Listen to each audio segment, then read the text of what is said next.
Het stier bekend als het meest tolerante dorp van Friesland. Wietmassum vong jarenlang honderden illegalen op. En nu is het dorp kritisch over de opvang van 300 asielziekers. Ik praat erover met Willemijn van der Werf, de vrouw altijd achter de nederopvang.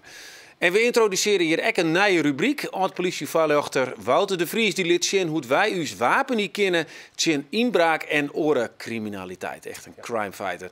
Goejoen, dit is Bient op de dag dat Warenhuis V&D definitief uit het strijdbeeld verdwijnt. Edith Capini, welkom. Je bent al 30 jaar lang ondernemer in de binnenstad van Ljouwert, juwelierszaak heem. Maar je bent ook de vastzitter van de ondernemersclub, de winkeliers in het Ceylon. Je zorgt u dus op de zijn V&D. De buren van V&D. Ja. Hoe is dat voor jou? Wat vind je ervan dat je dit nou jaren zo krijgt voor de uitsturing? Ja, voor de uitzending horen we dat het helemaal definitief in doek is gevallen. En dat is natuurlijk een zwarte dag. Met name voor de werknemers. Dat is verschrikkelijk voor de werknemers. Maar ook voor de winkelstraten waar V&D straks weg gaat vallen. Dat zijn gigantische panden die straks een enorm zwart gat gaan opleveren. Ja, een grotere winkel is er haast net, hè? Je kunt niet echt, ja, misschien in de periferie, maar in de binnenstad zijn dit toch wel de grote winkels. C&A is een grote winkel en V&D is ook een hele grote winkel. Nou, ik denk dat wij er al hier wel eens terug in de struint hebben. Wouter, wat is die herinnering onder de V&D? Ja, mooi zo uit hem de treppen op en naar boven. Daar wat keep je daar en dan weer het restaurant daar. En werd al die mensen zien te roken bij al die glas. Maar het rookt toch wel lekker naar etensgeuren, weet ik wel. En ja, nou, al die jaren kom je daar natuurlijk heel vaak in V&D. Ik ben er vreed nog geweest. Ja, ik vind het schande dat het verdwijnt. Ja, bij mij wie de roltrappen, hè? Daar moest de trap nog op. Ja, bij onze kinderen ook. Want dat waren de eerste roltrappen die ze zagen. Ja. Dus we kregen ze er niet af. Nee, want we gingen ze weer naar beneden. Nou, kom nou. Nee, maar dat was natuurlijk fantastisch. Ja. En ook dat je dus, je gebruikt het eigenlijk als een grote winkelstraat. Hè? Lekker droog, lekker... ja, nou ja, en dat gebeurde heel iets vaker in dat mensen kunnen nou terheen kuien om verder niks te kopen, kennelijk. Nee. Wat betekent dit nou voor een stad als Ljouwert dat er zo'n grote icoon kwijt is, qua winkeliers en beziekers rondom? Ja, dat weet je niet, hoe het zich gaat gedragen natuurlijk. Maar het is natuurlijk wel dat je je hart een beetje vasthoudt voor de bezoekersaantallen in de stad. Dat is logisch. Het zwarte gat dat we net al noemden. De totaliteit van een hele hoop merken die bijeengepakt zaten in de V&D. Ja, dat moet je nu ergens anders gaan zoeken.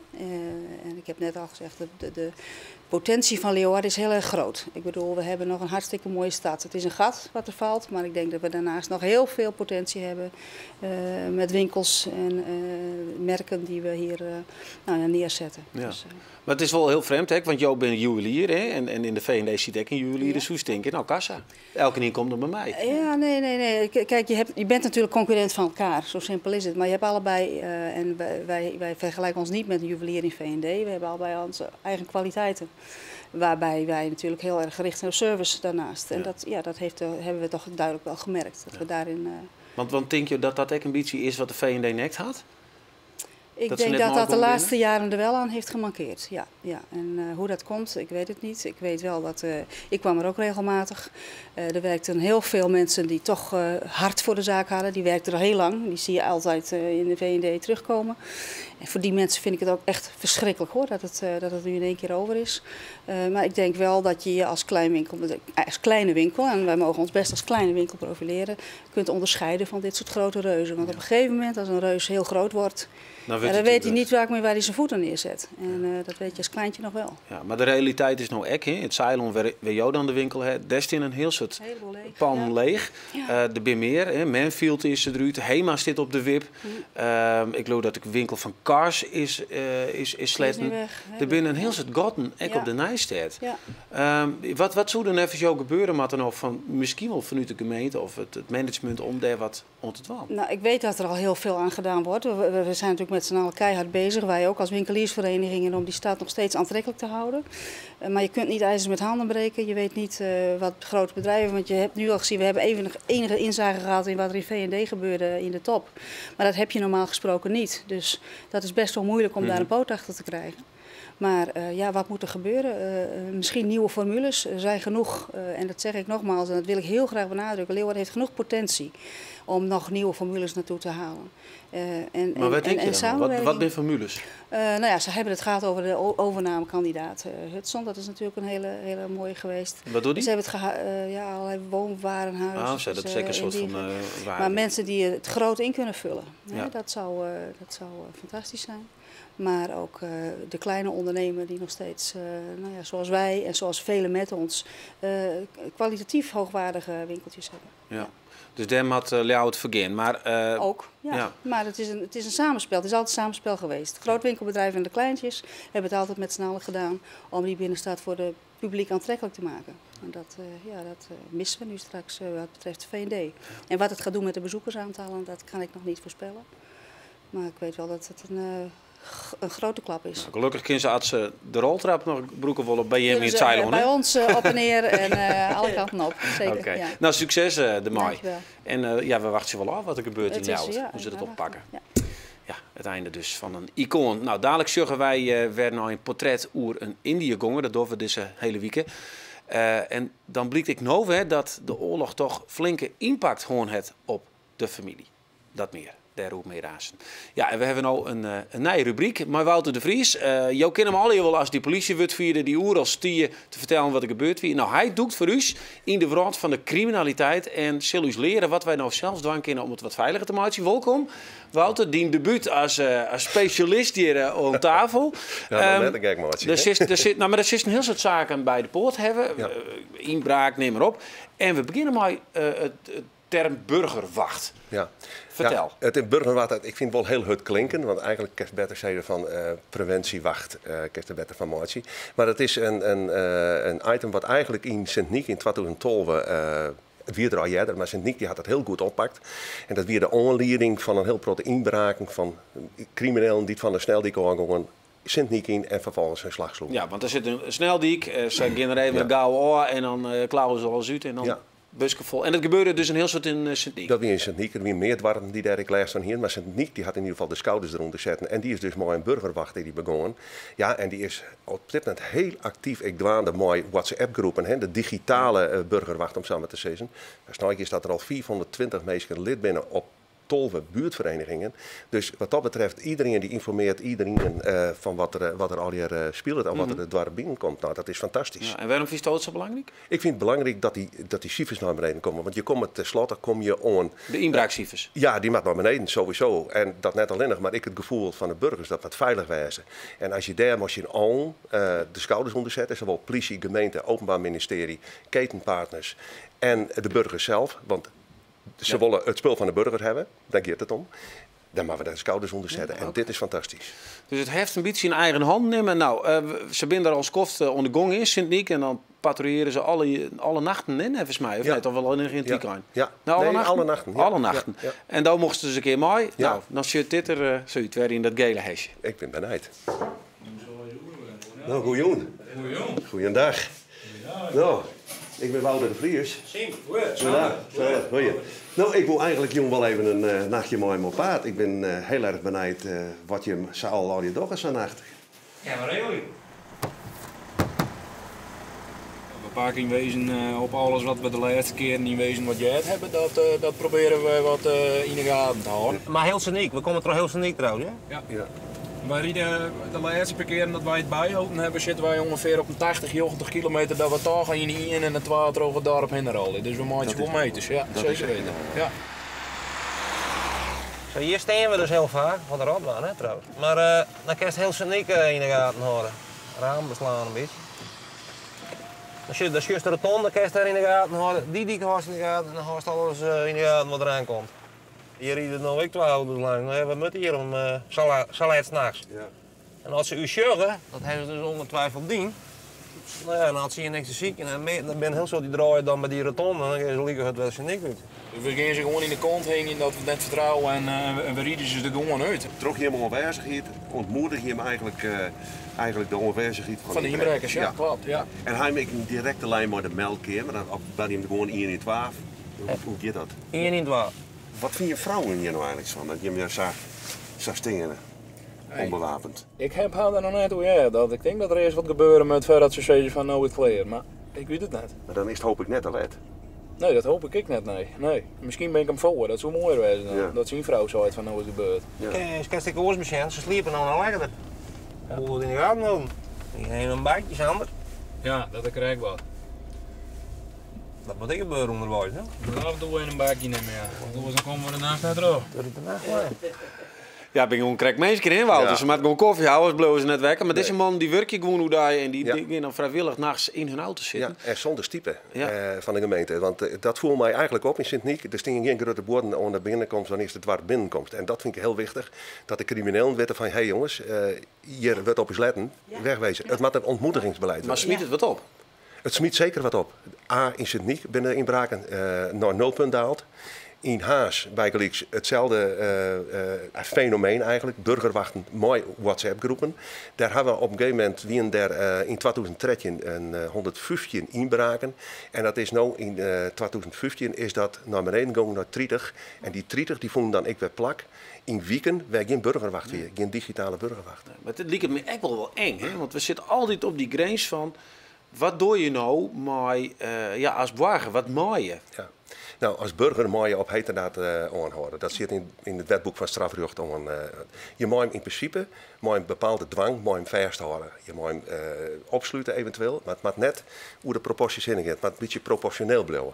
En dus daar moet je heel erg om denken. Dus, maar wat het wichtigste is, als je dus aanhouden wil, zorg naar de veiligheid. Eerst naar je eigen veiligheid, want dat is het wichtigste. En ik zou zeggen, jou je eren en de eren te kost, jou het signalement terug, kentekens en dat soort dingen, scroot dat zo vol mogelijk op en jou dat via de WhatsApp-groep terug en alarmeer dat naar de melk in. Ja. Nou even een wat noorde vraag, want we hebben natuurlijk toen de asielzoekers in, die komen heel diep meer mensen komen in Friesland te wonen. Daar jij ook wel van mensen die zeggen, we moeten maar een appgroep hebben, want we zijn benauwd of we moeten maar patrouilleren. Ja. Ben je daarvoor? WhatsApp-groepen? Nou, of om dat soort redenen. Dat het... Nee, net om de meesten om asielziekers. Nee, het gaat puur om de inbraken, de veiligheidsberovings en geen samentrog. Daar gaat het om. Asielzoekers, nee. Maar de meeste vielen had toch onveilig, daarom gaan ze toch de strijd op? Maar dan gaan mensen misschien maar naar de huidskleurtje of naar de herkomst. Ja. En dat vind ik een foute boel. Nee. Deze mensen kan ik een leven houden, die ben je net van eerd. Nee. Dus nee, ik vind wat ik nou zeg, de ontwikkelingen, wat er in Jestermar bij Geliksbad, werd de gemeente Tietjekster die al dwaande is, maar baden te realiseren, werd ik al 30 mensen lid binnen van de WhatsApp-groep. Of de Haske bij Geliks, Haas, de Boetendwarpen. Ja. Het begint op een gegeven moment te rennen, maar ik begreep best dat mensen informatie hebben willen. En hoe zit het nou precies in een ander? Hoeveel mensen kennen mij dan in zo'n WhatsApp-groep? Nou, daar stel ik gewoon voor om, neem contact met de politie op. Die had er een heel draaiboek van, maar ze kennen ik maar Sint-Niek contact opnemen. Ja, oké. Nou, duidelijk, de buurtwachten voordat je onveilig vielen, ja toch? En ja, maar het maakt geen knokploegen worden, het signaleren wijzen, dat is het wichtigste. Okay. Nou, dank u wel. Nou, en wat hoor ik hier, wat zullen we dan over hebben? Ja, dat weet we, dat wordt een verrassing. Dat wordt nog eventjes inspiratie. Ja. Oké, maar het wordt er een stuk veiliger op. Bedankt, Wouter. Nou, dat hoop ik. Ja, we zullen het hebben over Indië, want de change die in Indië heeft voor een heel soort Nederlandse soldaten traumatisch west. En dat docht blijken in de theatervoorstelling Veteraan, die toen is die weer in reprise keert. Bien praten in dat ramt met 4 band van Indië-gongers en Joet praten we met Douwe Bokma van Polzet. Van de Graide naar de Dessa. Goed 8000 Friese militairen worden na de Tweede Wereldoorlog naar Indië gestuurd om de Nederlandse belangen te verdedigen. Het zullen hierin maar een grote impact worden. Ook voor Wieberen Bokma van Hilpen. Dus wij wisten wel dat dus hij in Indië zitten hier. Maar wij hadden er een hele oor idee bij als toen jong was. Ik dacht altijd vroeger dat dus hij tegen zijn jappen vochten hier, maar dat doe je helemaal niet zo. Ze gaan de waai, hè, en dan krijg je toch, dit is net helemaal goed geweest. Dat ik eigenlijk besefte dat die man daar wel heel veel moeite maar hier om dat al hier een plak te gaan bij hemzelf.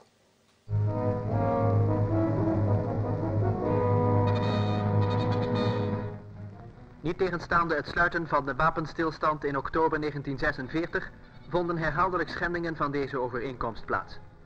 Zo werden onder andere grote waterwerken vernield, waardoor uitgestrekte gebieden onder water werden gezet. Ik ben wel eens benijd dat er wel eens mensen deerskeppen hier en dat soort dingen. Hier dus ik het geval. Toen kregen ze een opdracht en hier van die rebellen of terroristen, ik weet niet hoe je dat nemen, hier ze daar gevangen om. De hele rij die waren daarvan bij de eigen leuning zetten en die kregen de opdracht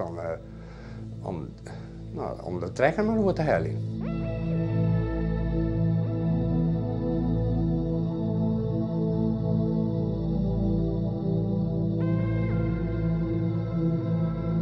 Vast in pensioen, dus ik denk om bij zijn 60ste, krijg ze altijd dat ik ongeveer nou ben, is er een hele jaar verschrikkelijk ontspannen geweest. Het er nachtmerries aan het oorlogen en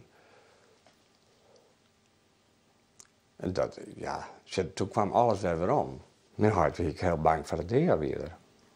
Ze zijn vergeformeerde huizen en die werden nou wel aardig standvastig in zijn leeuwen.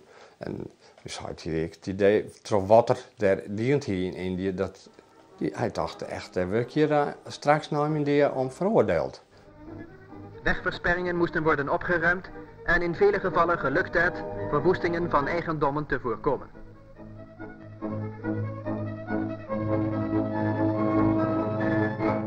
Ik ben er soms wel eens boos om dat die regeringen daarna nooit er wat aan diend hebben. Om die mensen er maar te helpen. Terwijl heel Indië is mijn hart oorsweden. Heb ik eigenlijk een oorhart dan die in werkelijkheid misschien hebben. Zo. Ja, voor de mensen die het komende toons die naar de première van Veteranen willen, dan lezen er weer 2 keer 2 kaartjes klaar. Die kun je dus kun je die winnen. Wil je daarbij wezen, mail dan eventjes naar biend@omroepfriesland.nl. Ja, nou naar Wietmassum, want daar is een belangrijke informatiebijeenkomst over de komst van 300 asielzoekers naar het dorp. En ja, dat besluit is net onomstreden. Zowel de VAR als tegenstanders die kunnen haar lood jaren laten doen. En vooral het zinloed is opvallend voor Wietmassum, omdat het dorp toch altijd nog bekend staat als dat tolerante dorp, dat er altijd die vluchtelingen opvang. We zeggen even waarom in het dit. Wietmassum had een jarenlange historie als het gaat om de opvang van vluchtelingen. Jelwij de jaren 90 kwamen er voor het eerst asielziekers naar het dorp. Eind 2002 waren de eerste mensen weer op straat gezet door het Centraal Orgaan Opvang Asielziekers, het COA. Op dat moment kwamen de inwoners van Wietmassum in actie om de uitprocedeerde asielziekers te helpen en mij op te vangen. Ze lieten net één op straat staan. Er werd geld inzamelen om de opvang vol te houden en plaatselijke ondernemers brachten zelfs ballen en jarappels. Op haar beurt maken de vluchtelingen wel gauw een warm meal voor het dorpsbewoners. En zo ontstier er een bijzondere band tussen de inwoners van het dorp en de vluchtelingen. Die band duurde rond 2000 zo'n. Doe wie je dient met de opvang in het oude klooster van Wietmassum. Ja, ik praat erover met Willemijn van der Werf, voorzitter van de Neten van Friesland. Nog altijd een actief, want die 2008 wie dan wel kleer, maar je werk zie je er net op. Laten we het nou even hebben hoe de situatie nou is. Je praat over de komst van 300 asielziekers in hetzelfde gebouw, het oude klooster. En nou jij in één keer zinloed. Is dat dorp verloren in die oude 110? Ja, ik wil als eerst even zeggen dat dus de noodopvang wat anders is dan wat de COA doet. Ja, dus weet ik. Ja. Dat hebben we net als mij uitlijn. Ja. Eerst weer een asielziekencentrum. Ja. Die moesten de meesten kan op straat te staan en toen sprong je hem erin. Ja, dus, maar ik was dus ook erg verbaasd eigenlijk dat er dus dat er toch een actie ontstond tegen dus de komst van het asielzoekerscentrum. Ja. Want daar was ik ook echt verbaasd over, omdat wij in die tijd eigenlijk nooit echt een tegengeluid gehoord hebben. En dat komt misschien omdat de tijden veranderd zijn, dat de mensen wat mondiger zijn geworden en nu inderdaad durven te zeggen wat of ze vinden. En daar komt ook nog bij dat er in zijn algemeenheid, vind ik, over dat hele asielzoekers, over de kwestie, dat er dus zo'n negatieve sfeer wordt neergezet. Dat men ook altijd zegt van asielzoekers, dat zijn dus alleenstaande mannen, testosteronbommen. En het is zo negatief wordt het neergezet. Terwijl als je dus de mensen leert kennen, en ik denk dat heel veel mensen dat ook niet weten gewoon. Die weten niet wat voor mensen of het zijn die hier komen. Kijk eens naar hoe de steden daar vernietigd zijn. Maar even naar jou persoonlijk. Want wat doet het met jou als je zegt dat er in 10 jaar iets verandert? Ja, daar ben ik dus verbaasd. Ik denk ook eigenlijk dat de verhouding van mensen die er tegen zijn en ervoor zijn ook een beetje overdreven wordt. Ik denk dat er dus niet veel zijn die dus zeggen van we willen dat asielzoekerscentrum niet hebben. Nee. In zijn algemeenheid hoor ik eigenlijk andere geluiden. Ik ben regelmatig opgebeld de laatste dagen van als dat er komt, dan wil ik wel taalles geven, okay. Ik wil schilderles geven. En echt van mensen uit de buurt hoor. Ja. Dus niet van ver weg, maar vanuit de buurt. Dus dat geluid moet ook een keer gehoord worden, denk ik. Want ik denk dat er heel veel mensen zijn die het ook eigenlijk ook wel prima vinden. Nou, met de 10 verhoor je wel. Je kan nou dus Bigleaks een Facebookpagina oprichten en dan zeg je Saffelen nee, hè? AZC nee, dat riemt lekker. Ja. Nou, daar zullen een heel soort van komen. Ja. Mensen kunnen een petitie invullen en dat hebben ze dus echt die bij Jim. 124 mensen hebben een petitie op internet ondertekend waarin ze vragen om een referendum, om hierover te praten. En we zochten ook eventjes een chatstander op. En dit is de reden, of dit is waarom hij vindt dat deze AZC netzak in deze vorm komen moet in Wiedmars. Ik denk dat 300 vluchtelingen op een populatie van 1700 mensen een hele grote impact heeft op een lokale bevolking. Ik denk net dat Wiedmarsum negatief oerstiert in opvang van vluchtelingen, maar ik denk wel dat het een probleem is in deze aantallen. Dat weet ik net via het moeten dat deze mensen toch wel van alles in hun rugzakje hebben. Die hebben oorlog, geweld, van alles meemaken. En dan denk ik dat een lokale bevolking toch wel ondersteuning bieden moet om deze mensen op te vangen. En dan denk ik dat de druk op de lokale bevolking daarin te groot wordt. Nou, dus man zou uit de 1800 mensen winnen, daar 300 asielzoekers erbij. Ja. Dat is te volle. Ja, er zijn er meer hoor. En het gaat ook een beetje om de buurt, hè? Want het is niet alleen Wiedmarsum, maar de buurt doet altijd mee. Ja. Want als vrijwilligers hebben we heel veel mensen uit Bolsward bijvoorbeeld gehaald. Ja, maar laten we het nou even zien naar gewoon puur de impact van het dorp. Ja. Er wennen stemmen 1800 man, er komen 300 boetelanders bij die het net kennen. Begrijp je dan net dat deze man zei van, dat vinden wij te volle?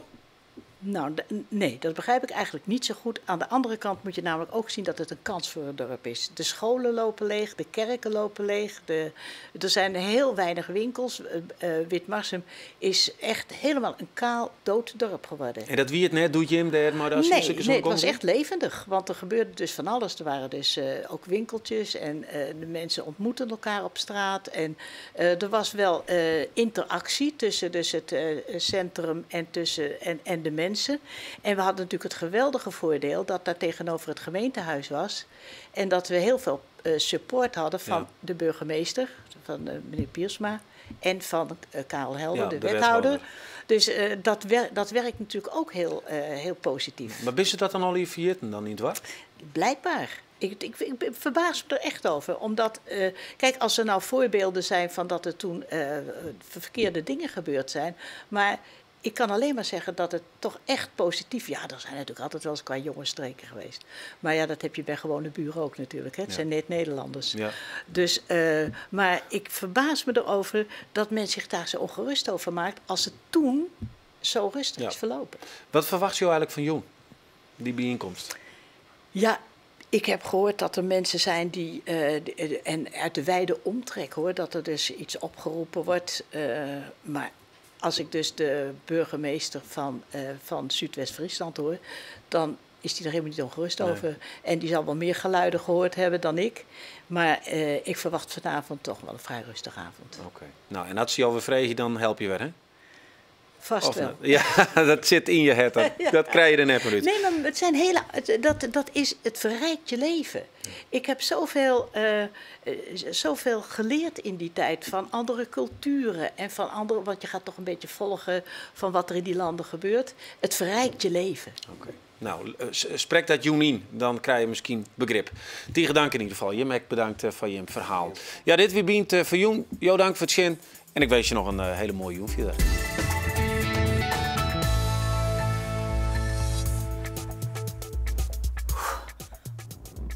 Nou, ik krijg wel energie van Bient. Nou, ik net hard eimest. Wordt het Shinky, Jorrit of toch Yannick? En wat te denken van Sanne, Marit of Irene?